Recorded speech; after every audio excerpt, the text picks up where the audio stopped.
Assalamualaikum warahmatullahi wabarakatuh.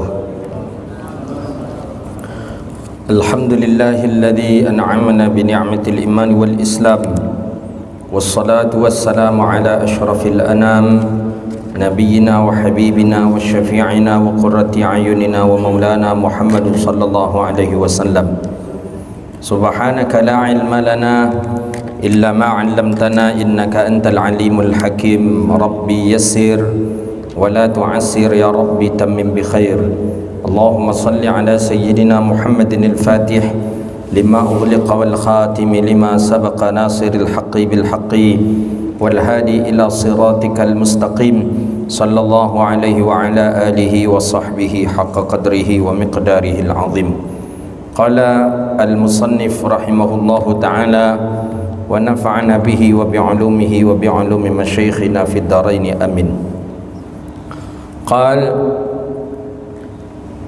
fa in kunta muta'alliman, itu lagi adab kalau kita sebagai seorang pelajar itu.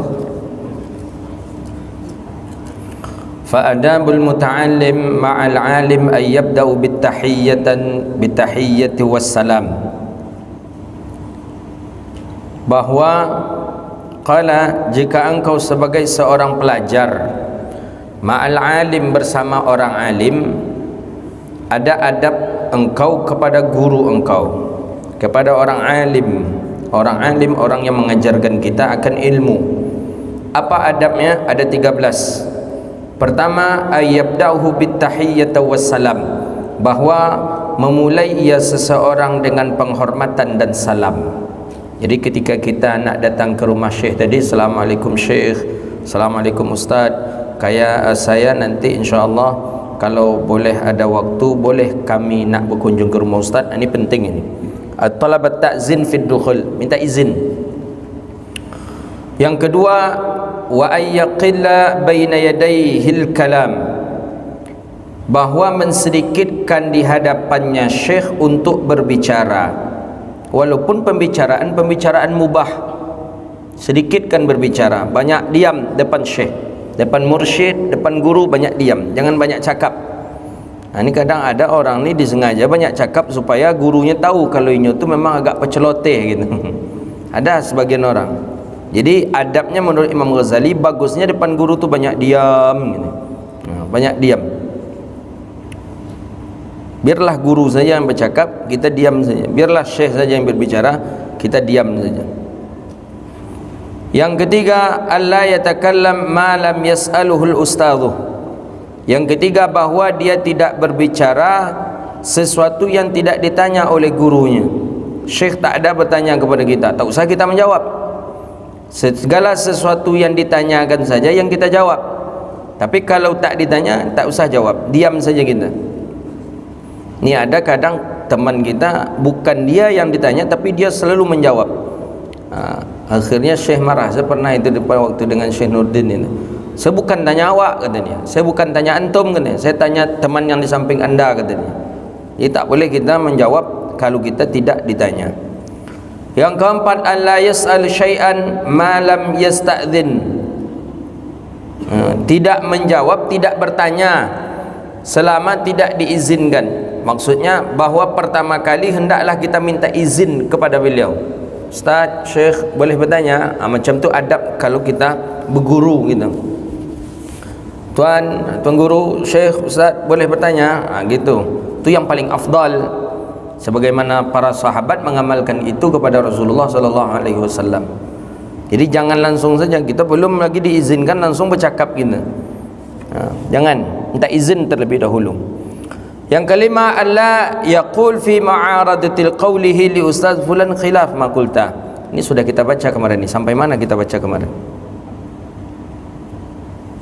Kemudian adab yang kelima, tak boleh kita mengatakan kepada ustaz, kepada syekh, syekh fulan khilaf ma qulta, pendapat engkau berbeda dengan pendapat si anu. Ini tak boleh ini.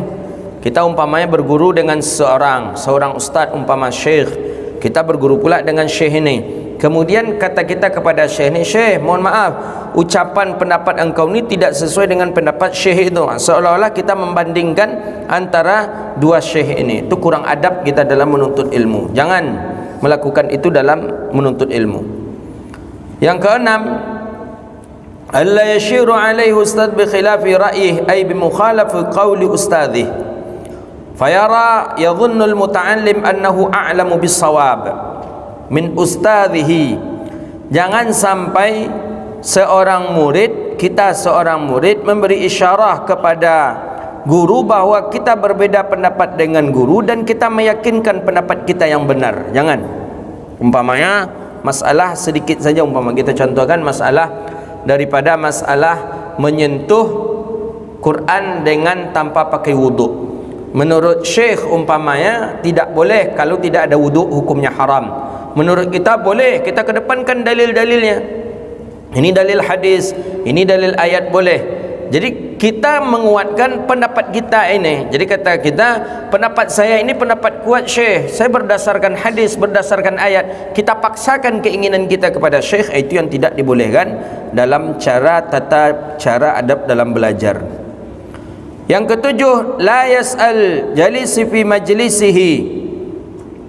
Jangan dia bertanya, maksudnya la yusyawir, jangan bermusyawarah dengan teman ketika duduk dengan dia, ketika ustaznya bimukhatabah, ketika ustaznya sedang memberikan kajian. Jadi syekh kita sedang mensyarahkan hadis, syekh sedang mensyarahkan ayat, awak bercakap dulu je kawan, atau bermusyawarah je kawan umpamanya. Jangan umpama musyawarah, apa beko ancak awak masak kan, terserah angkulah kan. Itu tadi tu teh tu langitnya lain. Beko nasi goreng kini kau tahu mie kan. Entahlah, tengok je lah beko ni. Lai kan dapat waknya, tengok hitung orang tu kata. Musyawarah jangan. Jangan musyawarah gitu. Nanti setelah selesai kajian baru musyawarah nanti. Yang kedelapan, alla yaltafita ilal jawanib bal yajlis mutraqan ainih. Janganlah yaltafitu, dan janganlah engkau iltifat. Iltifat tu mereka ngeleng kiri, ngeleng kanan, ngeleng kiri, ngeleng kanan. Itu iltifat namanya. Yaminan wa shimala, yamin ke kanan, ke kiri, kanan kiri. Sibuk mereka itu tahu ya.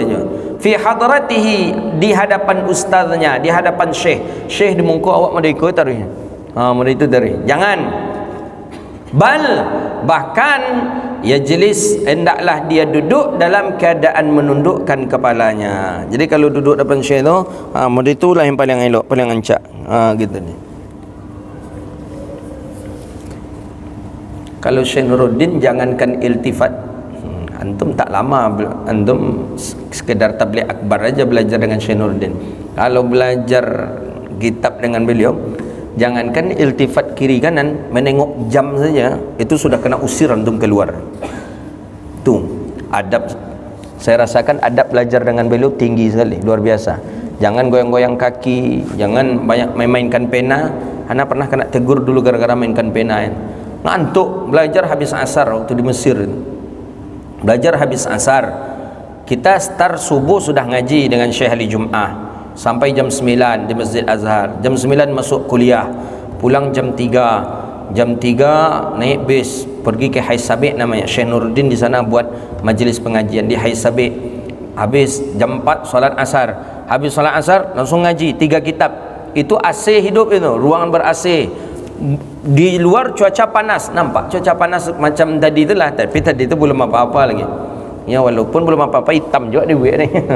Jadi panas luar biasa, duduk macam tu. Untuk melengahkan, menghilangkan panas ngantuk tadi, ana mainkanlah pena seperti ini. Kan kita ada pena ni. Pena kita gini-gini kan pena. Untuk menghilangkan ngantuk. Kena lempar nak pakai tasbih. Beliau punya tasbih tu.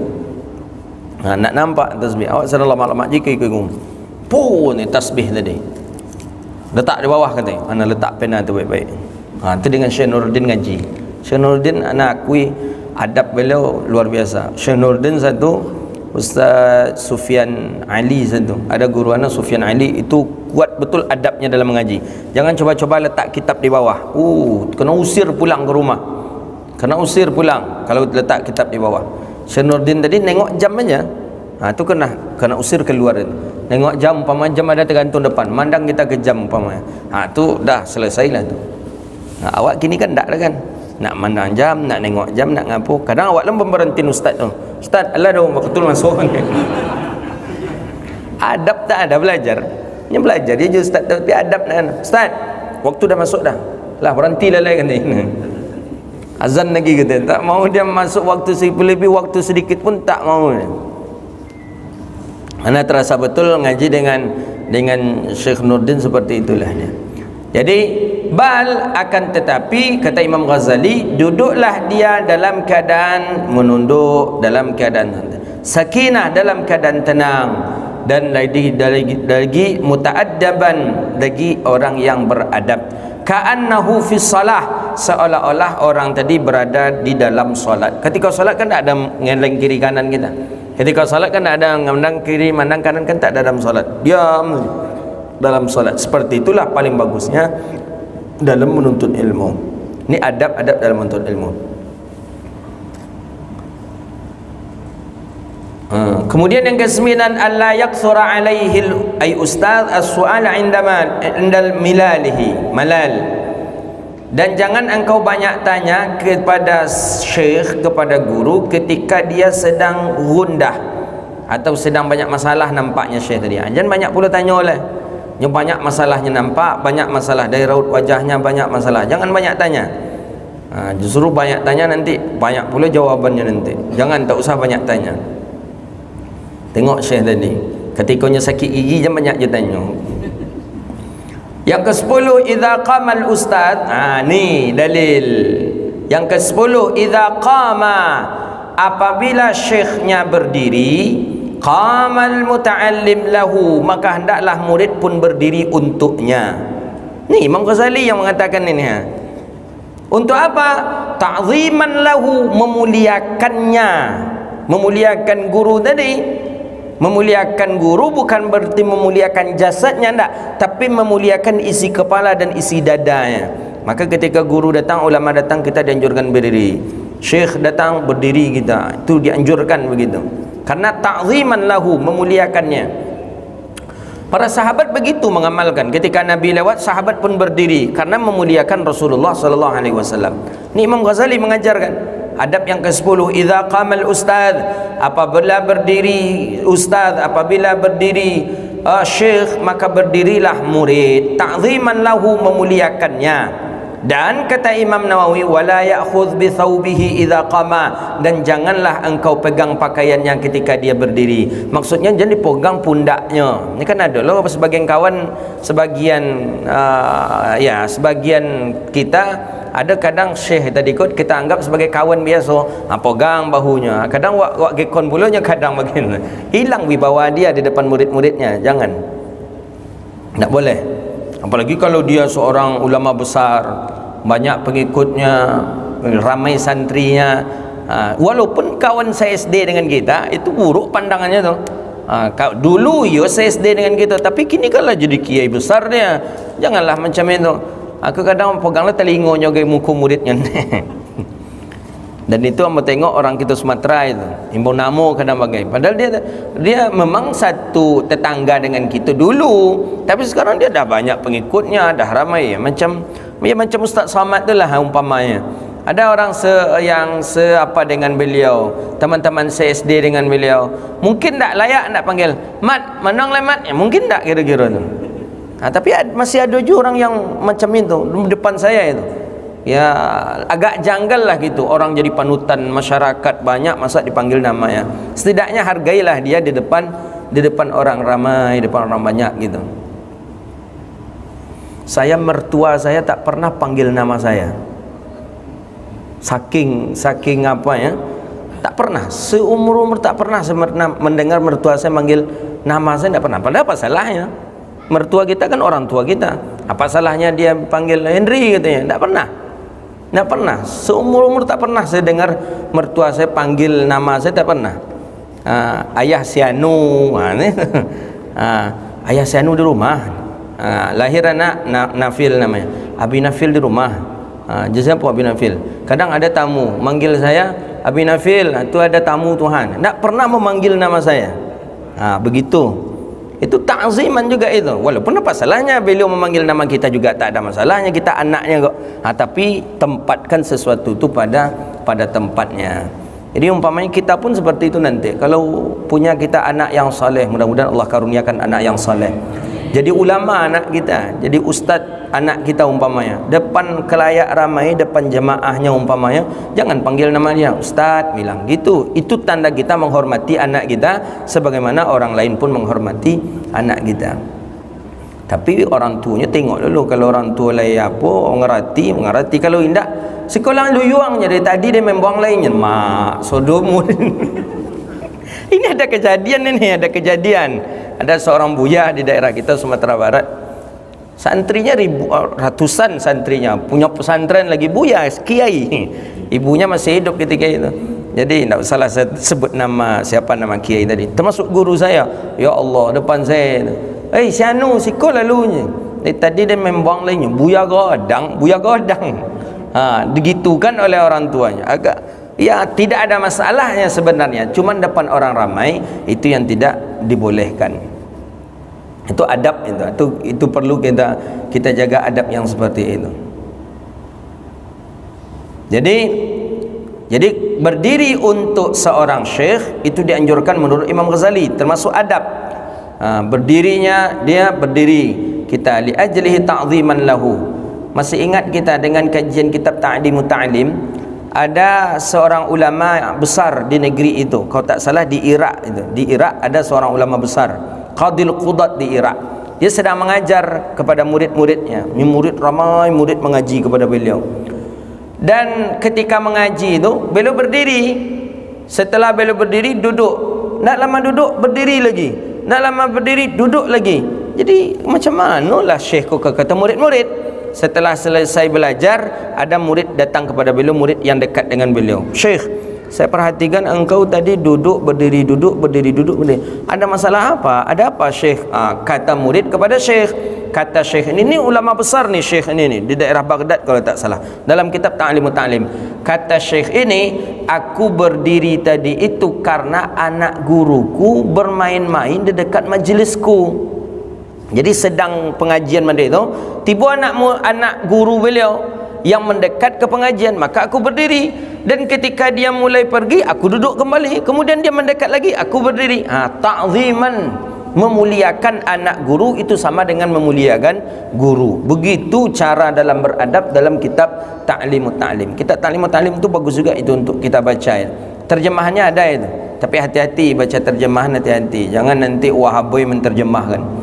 Tak cocok dengan dia hapus. Tak suka dia hapus, dipalsukan. Hati-hati. Tapi bagus itu untuk mendidik anak-anak kita agar dia menjadi orang yang berakhlak, beradab gitu.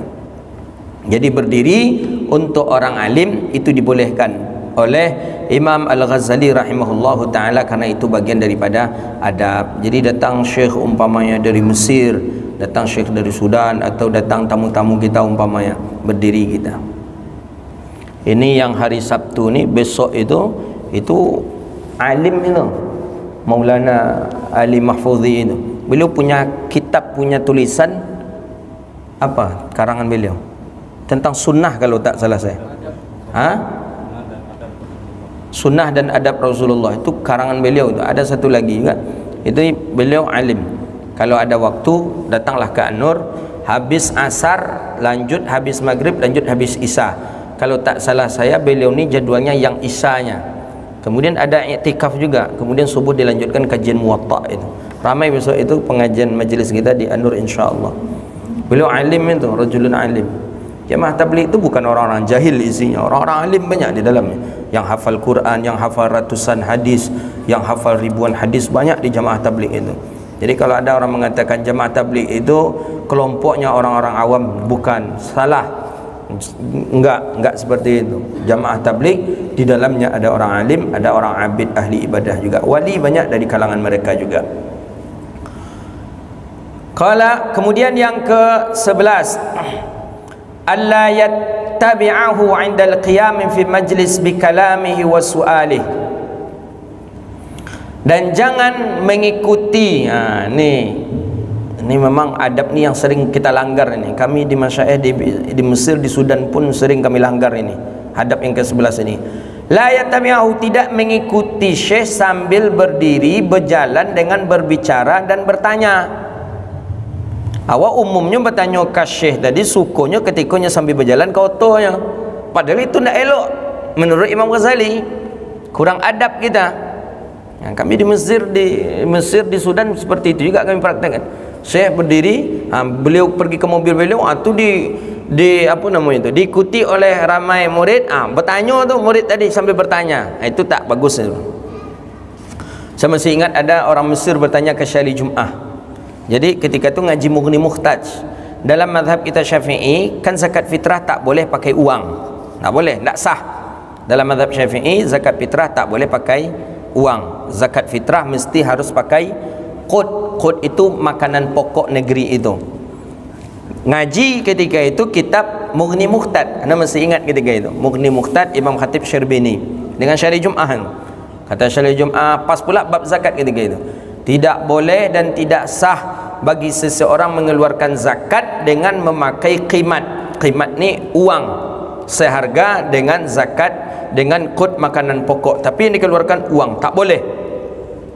Syekh Ali Jum'ah ini beliau mufti di Darul Ifta. Beliau mengeluarkan fatwa boleh bagi orang mengeluarkan zakat fitrah memakai uang. Jadi bingung. Dan itu di radio disebarkan. Di radio Syekh ni bilang zakat fitrah boleh pakai uang. Tiba di pengajian langsung dengan beliau, tak sah. Anda masih ingat itu orang Mesir bertanya ke beliau. Mufti Syekh Jum'ah, mufti Masya Allah, hafizahullah.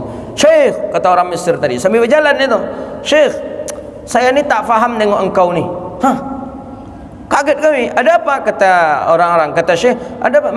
Malu ni ada apa? Kata Syekh, engkau kemarin baru saya dengar di radio engkau ceramah, kata engkau boleh membayar zakat fitrah dengan pakai uang.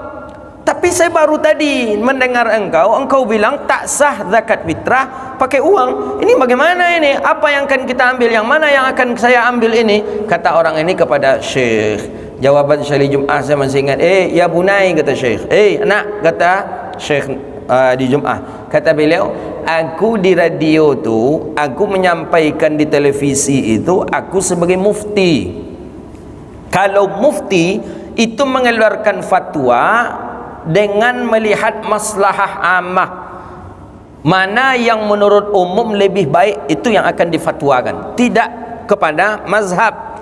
Jadi umpamanya menurut umum lebih terselamatkan dan lebih mudah dengan memakai uang dibandingkan memakai pokok, maka itu yang difatwakan. Tapi kata beliau, tadi aku mengatakan hukumnya wajib. Ya, kata Syekh Jum'ah, aku tadi mengajarkan fiqih mazhab Syafi'i dan aku mazhab Syafi'i. Jadi yang mana yang aku pakai, Syekh? Kata Syekh, kalau engkau di luar majlis aku, pakai fatwa aku Darul Ifta. Kalau engkau duduk di majlis aku, pakailah fatwa pakailah kalam daripada kalam Imam Syafi'i. Itu dia. Maka fatwa tadi berubah keadaan, bisa berubah dia fatwa. Berubah zaman, berubah keadaan, bisa berubah fatwa. Jadi biasa saja itu. Dulu BPJS itu haram, kini boleh, biasa saja itu. Memang kadang berubah itu fatwa itu. Nah, cuma bagi kawan yang tak faham, ada sabit pula dia bagi gini tak. Memang kadang bisa berubah, berbeda zaman, berbeda keadaan, berbeda ahwal, maka berbeda pula lah daripada fatwa, hasil daripada fatwa. Jadi jangan, kata Imam Al-Ghazali, jangan mengikuti guru dengan sambil bertanya, berbicara dengannya dan bertanya, wasuali, dan bertanya. Ini adab ini sering kita langgar nih, termasuk saya pun melanggar adab ini. Yang ke-12, alla yas'alahu fi tariqihi bal yantadhiru illa ayyabligha manzilih. Jangan di stop guru di jalan untuk bertanya. Nampak ustaz lewat, syekh lewat, pas pula kita sedang ada masalah, langsung stop. Siko santai dulu, santai. Apa ni? Ambo ada masalah kau. Apa masalah? Ambo tadi emosi dengan orang rumah. Jadi ambo jatuhkan tolaknya. Bapa jatuhnya tu genil. Umpama pertanyaan seperti itu, berapa jatuhnya tu kata dia. Tak elok bertanya di jalan tadi, tak elok. Tapi tunggulah dia sampai ke rumahnya, wa mahalil qu'ud, sampai dia pun duduk di rumahnya. Ketika syekh tadi togak, jangan dulu. Tapi kalaulah duduk syekh tadi, baru kita bertanya kepada syekh. Yang ke-13, alla yasi'adh-dhanni bihi. Ini dia, bahawa jangan engkau buruk sangka kepada syekh. Ni awak mengaji lai je tapi buruk sangka je ke ustaz. Bila dapat barakat kaji tu? Kapan kita akan mendapatkan keberkahan ilmu? La yasi'udhan, jangan berburuk sangka kepada ustaz, kepada syekh. Hati-hati tu.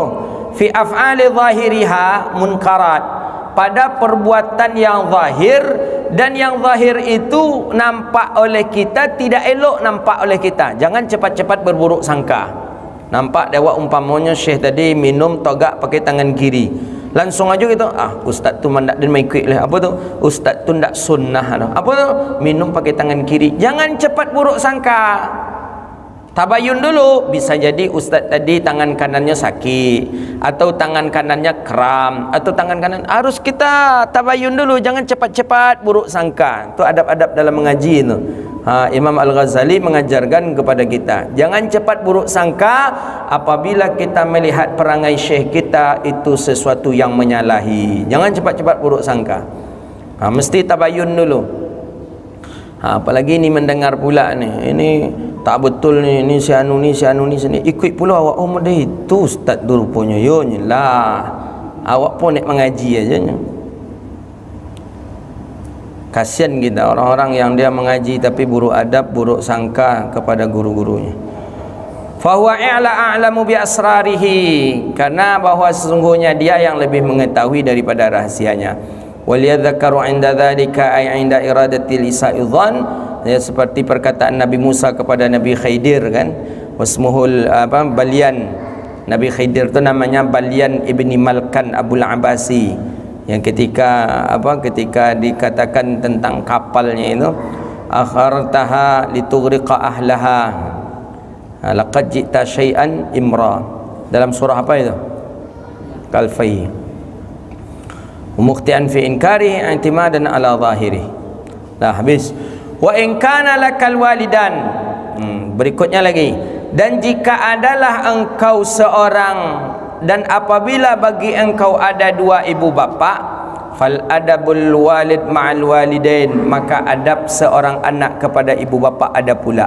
Mana dia? 12. Pertama, jadi adab kita kepada guru sudah, adab guru kepada murid, adab murid kepada guru, adab anak kepada ayah lagi. Wa in kana lakal walidan, dan apabila engkau memiliki dua ibu bapa, fal adabul walid ma'al walidan, maka adab seorang anak kepada ibu bapaknya ada apa? Pertama, ayyasma'a kalamuhuma, bahwa dia mendengar ucapan keduanya. Dengar ucapannya. Masya Allah. Apa kata Imam Nawawi? Walau syataman min ghairi jawabil lahuma, walaupun itu cacian, dicaci kita oleh ibu bapa kita umpamanya, tetap dengarkan itu. Ghair jawab, tak usah kita menjawabnya. Cacian, Assalamualaikum, antok aja awak. Dengarkan gitu. Jangan sampai kita membantah melawan. Dengarkan saja. Ghair jawab, tak penting untuk kita jawab. Yang kedua, ayyakuma liqiyamihima, bahwa engkau berdiri dengan berdirinya ibu bapa. Ayah awak togak pula gitu. Ta'ziman lagi. Tawqirul lahuma wa hifdhan li hurmatiha. Jadi ketika ayah berdiri kita, maka tak boleh kita tak boleh kita berjalan, tak boleh kita ketika orang tua kita berdiri kita duduk. Tak, jangan. Berdirilah untuk memuliakan orang tua. Yang ketiga, ayatamassala bi amrihima, bahwa engkau kerjakan perintah keduanya. Fima ya'muru annahu au ahaduhuma, bahwa engkau pekerjakan perintah keduanya. Kerjakan. Idza lam yakun amrun fi ma'asillah, selama itu tidak ada maksiat kepada Allah. Tapi kalau sudah ada maksiat kepada Allah, tak wajib kita untuk melakukannya walaupun itu perintah ibu bapa kita. Siapa sahabat yang dia tak makan tak minum ibunya sampai ibunya nak meninggal dunia? Siapa ingat? Nu'man bin Bashir kalau tak salah saya. Kalau tak salah Nu'man bin Bashir. Ya kan?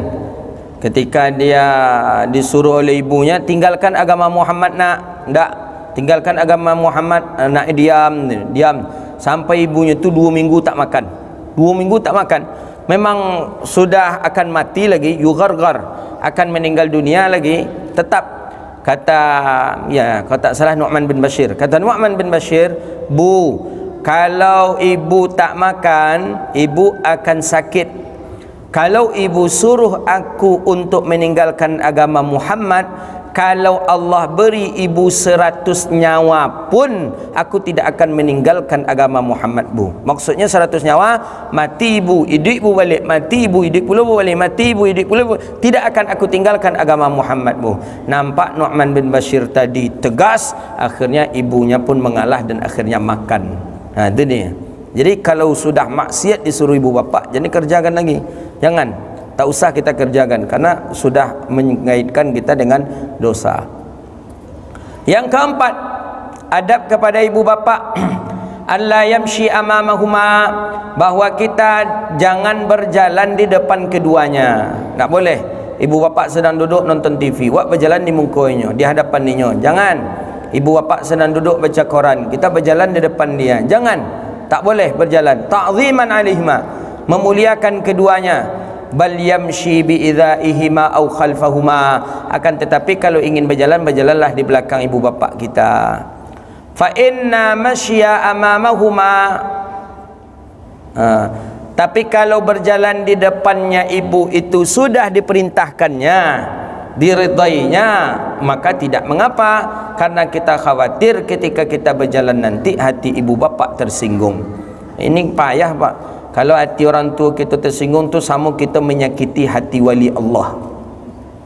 Maka jangan sampai hati orang tua kita tersinggung oleh kita. Jangan. Yang kelima, alla yarfa' sautahu fawqa aswatihima. Yang kelima, bahwa jangan engkau meninggikan suara di atas keduanya.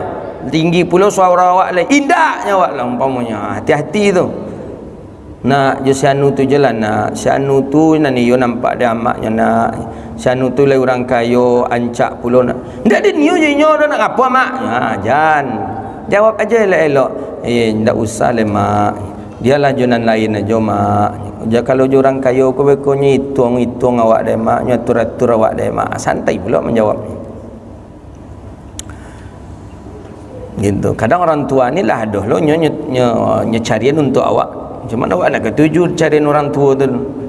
Awak nak punya, nak mencainan lain dan mantap menurut kita pula. Boleh tak apa-apa, sampaikan saja tapi dengan baik gitu. Al-adabu ma'ahuma, tetap beradab. Jangan sampai meninggikan suara. Jangan. Ya waktu kecil lah, itulah waktu kecil tu mudah-mudahan kesalahan-kesalahan kita waktu kecil kepada ibu bapa kita mudah-mudahan Allah ampuni. Waktu ketek ni kita sogai ayah kita, ya kan, pasti kita tinggi pula nada gitu pada ayah kita lagi. Yang keenam, alla yablada'tuhuma ay yajibu nida'uhuma. Yang keenam, hendaklah seseorang memenuhi panggilannya. Yang ketika diimbau capek datang, nak tuan sekolah, labaika ya sayyidi, yo ya tunggu lu ya, nak ke sekolah nak. Makanya ada dalam hadis itu boleh membatalkan solat sunat apabila panggilan orang tua, karena panggilan orang tua wajib. Solat sunat sunnah.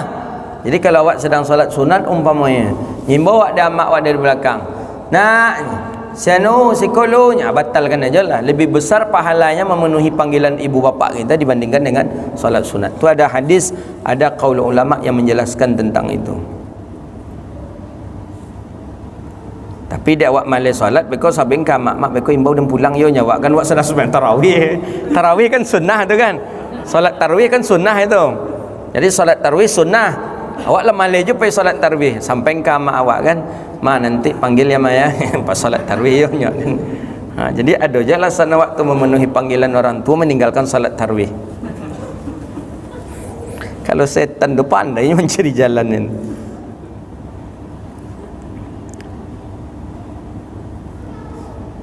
Yang ketujuh, ayyahrisa ayyuhafidha ala talab mardatihima bil ahwali wal aqwal.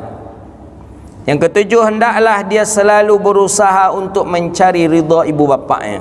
Selalu hantarkan makanan, telefon dia, transfer uang, belikan pakaian, itu penting itu. Selalu hendaknya kita selalu hendaknya menjaga dan mencari ridha daripada ibu bapa kita. Yang kedelapan, an yakhfid lahuma janahadh-dhul ay janahadh-dhalili, zalika kinayatun an tawadhu' wal lin, lemah lembut, santun kepada ibu bapa kita. Yang kesembilan, alla yamina alaihimal bil birri lahuma wala bil qiyam li amrihima kayyakul a'taitukuma kadza wa kadza wa fa'alta kadza wa kadza. Jangan engkau menghitung-hitung kebaikan-kebaikan engkau kepada ibu bapa engkau yang pernah engkau lakukan untuknya.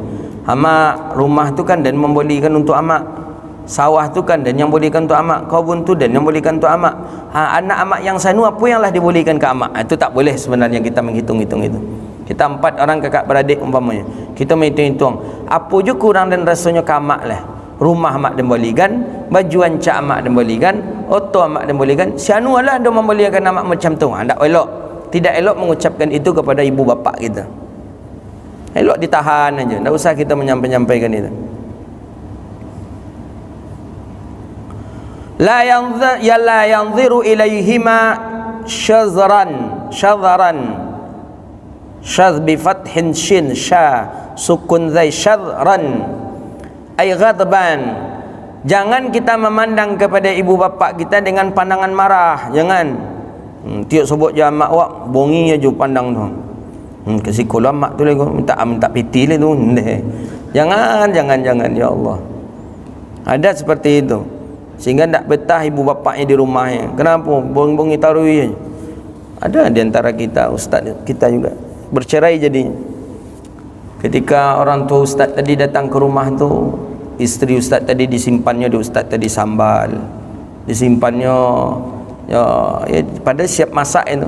Ustaz tadi cerita ke saya karena dah cerai, simpanlah sambal habis masak panas-panas baru di bawah pangkin. Antu pangkinnya, antu pangkin bahasa Inggris pangkin tu dipan sampai lalok tu pangkin namanya. Nah, pangkin disimpan di bawah pangkin.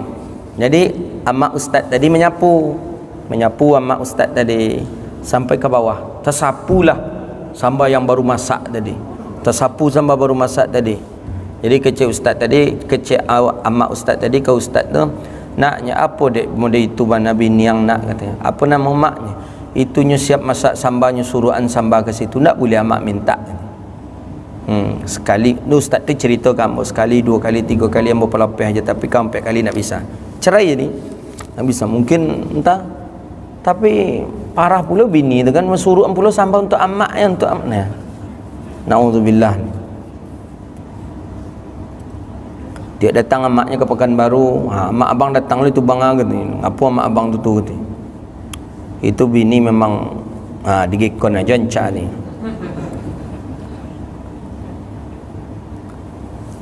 La yaghtab. Kemudian yang ke-10, alla yanzira ilaihima, alla yanzira ilaihima, dan jangan memandangnya dengan pandangan marah. Halo. Assalamualaikum.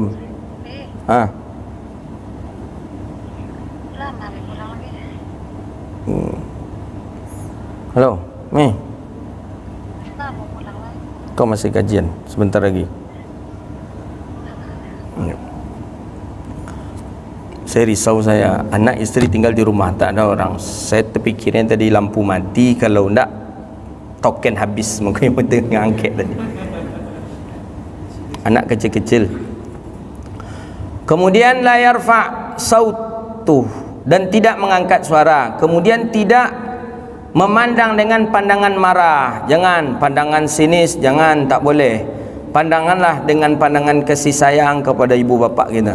Pandangan dengan pandangan yang elok. Ya Allah. Kemudian jangan berwajah masam kepadanya. Wajah jangan sampai masam. Tengok ayah mak awak, tengok ayah mak masam. Ya Allah, na'udzubillah. Mudah-mudahan Allah jaga adab kita kepada ibu bapa kita. Amin. Yang meninggal ibu bapanya Allah ampuni, yang masih hidup Allah ampuni, yang meninggal Allah lapangkan kuburnya, dan Allah kumpulkan orang tua kita dengan orang-orang yang salih-salihin. Amin. Yang ke-12, alla yusafir illa biiznihima. Ini dia. Mazhab Hanafi wajib minta izin kepada ibu bapa. Ya, dalam mazhab Syafi'i juga wajib, tapi musafir jauh.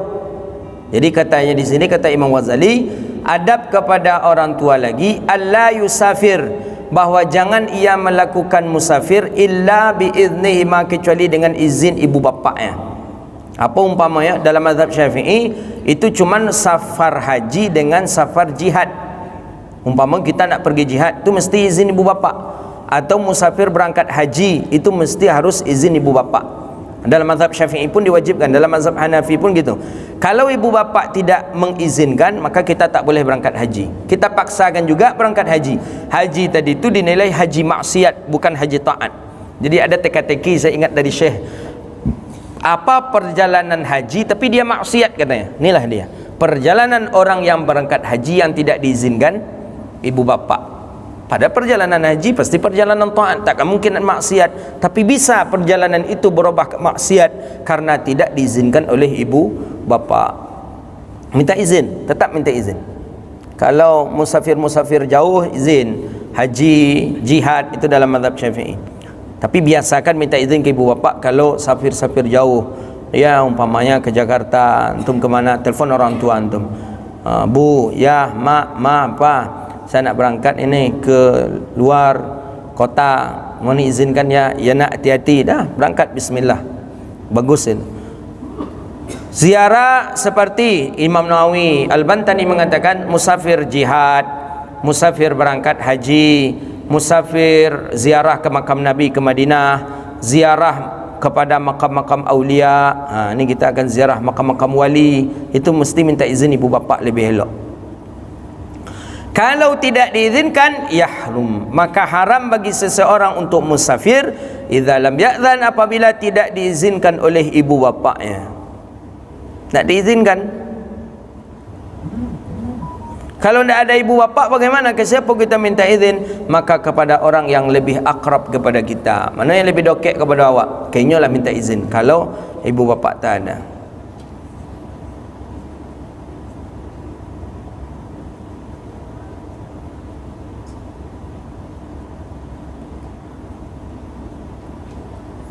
Bagaimana kalau ibu bapa kita orang kafir?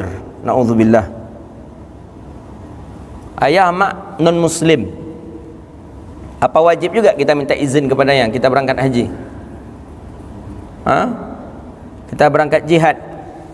Wa ammal walidanil kafiran, apabila dua ibu bapaknya orang kafir, na'udzubillah, fa adabun, maka adab bersamanya adalah adabul lati la tata'allaqu biddin.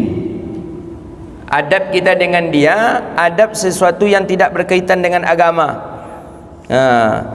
Ya seperti contoh, santun tu wajib, hormat wajib, nafkah wajib, makarimal akhlak wajib. Tapi kalau minta izin untuk haji, untuk umrah, untuk ziarah makam Nabi, untuk jihad, tidak perlu minta izin kepada ibu bapa kita. Wa'lam anna an-nasa ba'da haula, ketahuilah, kata Imam Al-Ghazali, bahawa sesungguhnya manusia setelah mereka-mereka yang mulia, fi haqqika ala salasatil asnaf, maka itu dibagi kepada 3 pembagian. Hadza wabillahi at-taufiq. Ini insyaallah di pekan yang akan datang akan kita baca kembali insyaallah. Baik, itulah kajian kita. Mudah-mudahan bermanfaat dan Allah berkahi kehidupan kita dunia wal akhirah. Amin ya rabbal alamin. Ada pertanyaan? Ya, silakan.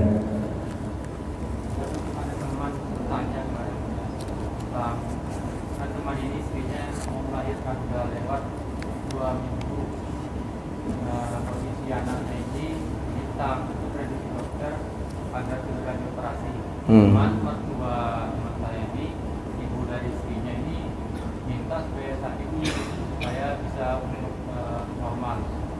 Jadi sampai sekarang ini belum dapat izin teman saya ini di sesar. Dulu dia sakit dulu baru Nah, kalau itu tuh berkaitan dengan medis itu. Medis itu kan dia punya ilmu yang sudah dia perhitungkan. Atau menurut medis memang harus disesar, ya kita ikuti medis saja. Ya, karena dampaknya bahaya nanti. Ketuban pecah atau sudah keruh air ketubannya kan nampak itu dan berakibat kepada bayi, anak nanti terminum air ketuban. Dokter tu sudah memiliki ilmu yang mumpuni. Jadi bagaimana sebenarnya? Kalau itu tuh hak adalah haknya seorang suami. Jadi tidak mesti harus izin tak izin, ya kita minta redha saja, begitu dia. Kalau dengan ibu bapa dengan situasi kasus-kasus seperti itu, ibu bapa tak redha, kita minta ibu bapa tak izin, kita minta keredaan saja. Sekarang gini, mohon redai saja kami, gitu saja, udah bismillah gitu. Bahaya juga itu, bahaya itu. Karena dokter tu punya ilmu yang luar biasa juga, dia dalam kajian ilmiahnya tentang sesar. Baik, silakan yang lain. Nah, Wildan. Bagaimana kalau tadi kan yang orang tuanya kafir, kalau orang tuanya yang bukan ahli ibadah dan juga mungkin masih ada mungkin maksiat, misalnya itu gimana kan? Apakah Ya. dia tidak terlalu mendukung ke arah agama gitu? Muslim dia kan? Dia muslim. Oh, Muslim berlakulah hak tadi itu berlaku. Dia kalau kepada kafir saja ibu bapanya baru tak berlaku hak tadi. Tapi kalau dia Muslim berlaku, walaupun ayahnya orang ahli maksiat, minum ayahnya, minum khamar ayahnya, kemudian judi ayahnya. Jadi bagaimana dengan kita? Wajib minta izin, tetap wajib minta izin, tetap wajib patuh beradab kepada ibu bapa kita walaupun dia daripada ahli maksiat, begitu dia. Silakan. Bagaimana hukum seorang perempuan yang sudah mendapat izin menikah dari kedua orang tuanya, kemudian dia tetap menikah pergi ke tempat? Pertama, perempuan ini janda atau gadis? Kalau gadis memang dia mendapatkan suatu perkara yang dibenci oleh Allah. Ya, salah satu daripada perkara yang dilarang oleh Allah itu adalah seseorang menikah dengan orang lain walinya padahal walinya ada. Jadi bagaimana? Taubat dia kepada Allah. Suruh dia taubat kepada Allah dengan taubatan nasuha, kemudian jumpai ibu bapaknya, minta maaf kepada ibu bapaknya, selesai masalah. Karena dia sudah melanggar daripada agama, karena walinya masih ada, tapi karena ingin menikah juga, deklah terlampau cinta, cindu tapai. Jadi akhirnya ya pailah ke kampung orang untuk menikah. Sudah melakukan perkara dosa. Jadi caranya bagaimana? Taubat dia kepada Allah, jumpai ibu bapaknya gini. Tapi kalau seandainya perempuan ini tidak gadis, janda umpama perempuan ini, maka tidak mengapa. Umpamanya nak izin ayah orang tuanya, umpamanya cari kakak adik atau yang lainnya wali. Tapi memang tak juga boleh, dalam satu qaul tak boleh dia. Tapi berdosa pula orang tua yang tak mau menikahkan. Tapi kalau gadis tadi tak berdosa orang tua. Kalau yang datang itu pun tidak orang baik. Tapi kalau orang baik yang datang, orang tua berdosa. Ustaz yang datang ditulaknya umpama dari ayahnya, janjinya lele nak ustaz ingat bakin saharu orang taru ya jo umpama. Hati berdosa ayah itu tu. Bila kau makan, bila kau punya tuancak, bila kau punya rumah je, bila kau punya kebun sawit, ustaz tu kere nak berpitih tu do je. Tu dia berdosa ayahnya tu, karena yang datang orang elok. Gitu. Tapi kalau yang datang orang-orang yang tak baik, ayahnya tak mau, ayahnya tak berdosa, karena ayahnya berhak untuk menikahkan anaknya. Begitu. Maka gampang orang pakai kain sarung tu, alhamdulillah kain sarung ya taruh kabun sawit, alhamdulillah. Kalau ada orang menyepelekan, alhamdulillah lah. Ada yang lain? Silakan.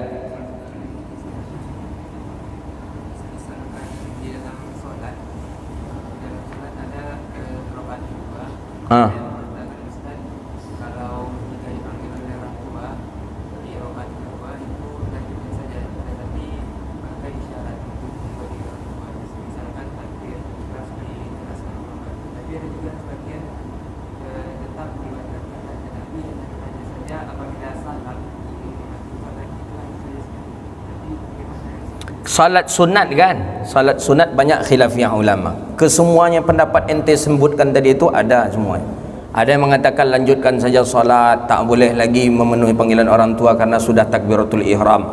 Ada yang mengatakan dianjurkan membatalkan salat. Ada yang mengatakan tetap lanjutkan salat tapi isyarah saja. Banyak qaul ulama yang sudah ente sebut tadi itu tuh khilafiyah ulama semuanya dalam masalah salat sunat. Tapi kalau salat wajib tak boleh dibatalkan. Khilafiyah ulama tata cara. Silakan. Assalamualaikum warahmatullahi wabarakatuh. Apakah ada adab untuk kepada orang tua yang sudah meninggal? Ada banyak adab-adabnya dalam makaril ilmi wal ulama. Ada beberapa adab-adab yang mesti kita lakukan kepada orang tua yang sudah meninggal dunia. Ya, di antaranya mendatangi ziarahi kuburnya, menghadiahkan pahala bacaan Al-Quran dan doa kepadanya. Kemudian banyak dalam makanil ilmi wal ulama. Kemudian melanjutkan tabarruat, berbuatan baik ibu bapa, menjaga hewan peliharaan ibu bapa. Tak boleh awak jual lah. Ayah awak punya kucing umpamanya, punya kambing umpamanya. Kambing tu ada kambing yang paling disayanginya. Tu mesti harus awak sayangi pula. Tu adabnya, tak boleh awak jual. Adabnya. Kemudian tetap melanjutkan silaturahim yang pernah dijalinnya. Siapa ayah awak dokek dulu, di mana ayah awak duduk setiap pagi. Duduklah awak situ setiap pagi kalau tolak dah awak. Tu adab-adab, banyak adab-adab yang mesti kita lakukan. Tapi pada intinya adab tu adalah adab yang baik yang kita lakukan adalah adab-adab yang selama orang tua kita sudah meninggal dunia, kita pun selalu mengirimkan doa. Setelah salat bacakan, ya Allah, aku niatkan Al-Fatihah ni untuk ibu bapakku, ya Allah. Baca Al-Fatihah. Itu sampai itu. Setiap antum nak baca Quran, niat lagi. Antum baca Yasin, niat lagi. Ya Allah, aku sampaikan, aku hadiahkan pahala baca Yasinku ini untuk ibu bapakku. Sampai, dijamin sampai itu pahalanya. Luar biasa. Sehingga dalam makanil ilmi wal ulama itu iri orang-orang yang ada di kubur itu kepada ibu atau ibu bapa kita. Dia sianu tu acok dapat buah, sianu tu acok tibu makanan, sianu tu kami ndak ada doh. Sampai dialognya tu sampai seperti itu dalam kitab Makanil Ilmi wal Ulama. Dia apa banyak orang tua kita ada buah-buahan di tampeknya. Kenapa ada makanan? Karena dia selalu dapat kiriman doa daripada kita. Gitu deh. Mudah-mudahan Allah lapangkan kubur ibu bapa kita. Allah kumpulkan dengan orang-orang saleh dan salihin. Amin ya rabbal alamin. Baik. Ada lagi? Assalamualaikum warahmatullahi wabarakatuh.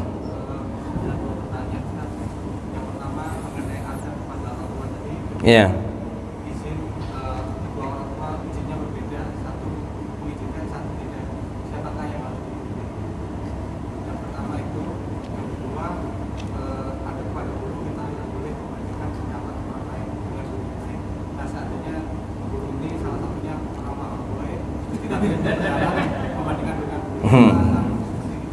Itu salah kita berguru ke Wahaboy boleh. Jangan berguru ke Wahaboy. Wahaboy jangan dibandingkan dengan kita. Jangan. Itu tak membandingkan. Dia kalau membandingkan itu pendapat-pendapat Ustaz Fulan berkata seperti ini, Ustaz Fulan. Tapi kalau dengan Wahaboy itu tak membandingkan. Kapan perlu kita lemahkan saja pendapat Wahaboy. Yang tadi itu Syahli Jum'ah pernah ketika tamat SMA berbeda antara ibu dengan ayah. Kata ibu kuliah umum. Itu Syahli Jum'ah pernah cerita. Kata ayah kuliah di Azhar. Al-Azhar kuliah agama. Ibu suruh kuliah umum, ayah suruh kuliah di Al-Azhar. Bingung, galau. Sampai terdengar kata Syahli Jum'ah, sampai saya dengar betul ayah dengan ibu saya berdebat, kata Syahli Jum'ah. Berdebat karena untuk menentukan sekolahnya Syahli Jum'ah. Ini tamat SMA nih, kuliah yang satu bilang umum, yang satu bilang. Akhirnya kata Syahli Jum'ah, aku mengambil pendapat ibuku, katanya. Dia ambil pendapat sang ibu, beliau kuliah umum awalnya. Setelah selesai S1, beliau kembali ke Al-Azhar untuk sekolah lagi dan melanjutkan dan memenuhi permintaan ayah. Jadi tidak ada yang tersinggung. Yang ibulah dilakukan, yang ayah pun dilakukan. Begitu dia. Jadi kalau umpamanya kecek amak kita umpama menikah je si anu nak, dan kecek ayah awak menikah je si anu nak. Okey. Iyon aja lo jadi ya. Nikah je kalau. Sudah nikah je kau tanda patuh ka mak kau maknya. Kini dah nak patuh lo jayah lah. Ambil lah cik lagi kau. Dua. Alhamdulillah. Tu Allahumma lakas sumtu wa bika aman tu. Dan jadi jangan dia pilih ndak ayah nak laku dah jangan ambil kedua-duanya. Jadi kau cik lo cik. Masya-Allah. Subhanakallahumma wa bihamdika asyhadu an la ilaha illa anta astaghfiruka wa atubu ilaik. Rabbana atina fid dunya hasanah wa fil akhirati hasanah wa qina adzabannar. Allahumma faqihna fid din wa 'allimna at-ta'wil wa hdina ila siratikal mustaqim. Rabbana hab lana min ladunka rahmatan wa hayyi lana min amrina rashada. Rabbana atina fid dunya hasanah wa fil akhirati hasanah wa qina adzabannar. Wa sallallahu ala nabiyyina Muhammadin wa ala alihi washabbihi ajma'in. Alhamdulillahirabbil alamin.